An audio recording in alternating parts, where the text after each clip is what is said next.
For more on what Biden's visit says about the relationship between Canada and the U.S., we're joined by Fen Hampson. He's the Chancellor's Professor and a Professor of International Affairs at Carleton University. He joins us from our nation's capital tonight. Professor, what stood out for you from President Biden's address to the House of Commons this afternoon? Well, I think very strong messages, Dwight, that this visit is an important stepping stone to a renewed, reinvigorated relationship between our two countries, which had seriously frayed during the years of the Trump administration. But I think what's also important is that President Biden had a lot to say about the ties that bind our two countries, the social, the economic, but above all, the security ties. So lots of references to strengthening NORAD, semiconductors, strategic mineral supply chains. And it was former Secretary of State George Shultz who once said, "A strong North America is the best defense against China." And that was very much the signaling that we heard, not just from President Biden, but also from Prime Minister Trudeau. Yeah, very important words when we live in an insecure planet right now and we have a war raging in Europe. How significant is it that Biden didn't just fly in and fly out then, Professor? He actually stayed here overnight. What does that say about the relationship? Well, it says two things, Dwight. The first is that the president himself has a warm relationship with our prime minister. He takes it seriously. Okay.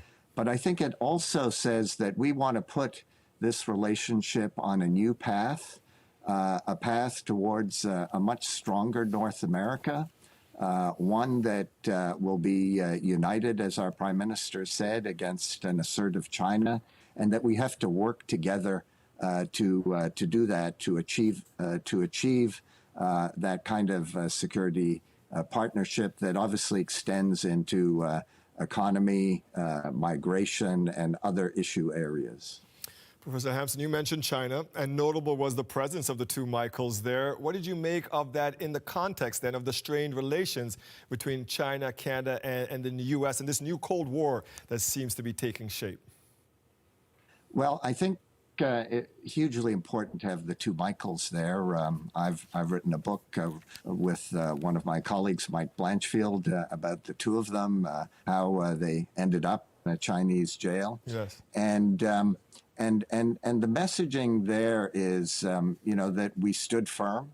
We stood firm to our principles. We stood up against China, the big bully. But I think also domestically, we can't ignore this. The Prime Minister was saying, we're standing firm against China at a time when his government is coming under a lot of criticism for how it's dealt with China and the issue of Chinese interference in Canadian domestic politics.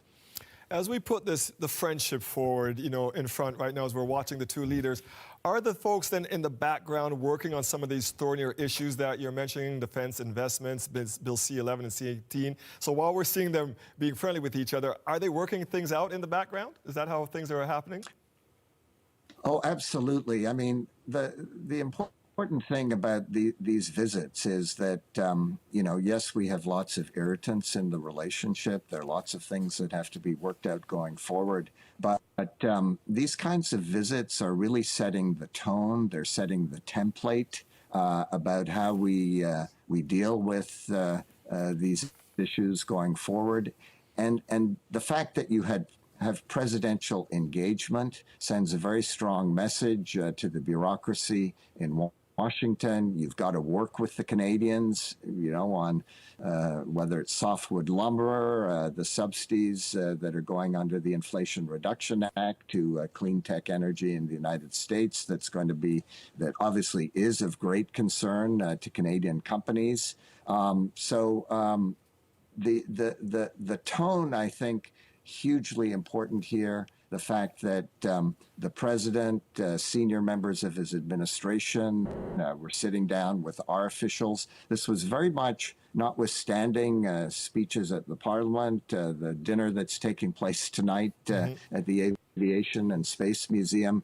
It's very much of a working visit and serious discussions taking place to recalibrate a relationship that went off the rails really during the Trump administration, as we all know, but didn't begin that well with the Biden administration with the cancellation of the Keystone XL pipeline, which was one of the first things he did when he entered the White House. Yes, we remember that.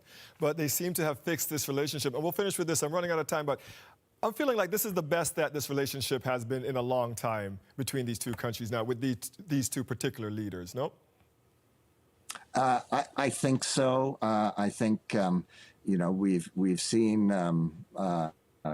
more. We've seen the usual bromides about a special relationship being trotted out here, but there's also there's also lots of substance, and I think the challenge in the next 6 months is really for Canada to step up to the plate on defense spending to show that we're serious. We're going to make good on those commitments we've made to build, new air defenses as part of NORAD arrangement, etc. So the devil is in the details of delivery, Dwight. It always is. Professor Fen Hampson is the Chancellor's Professor and Professor of International Affairs at Carleton University, and we reached him in the Capitol tonight. Thank you, Professor. Great to be with you.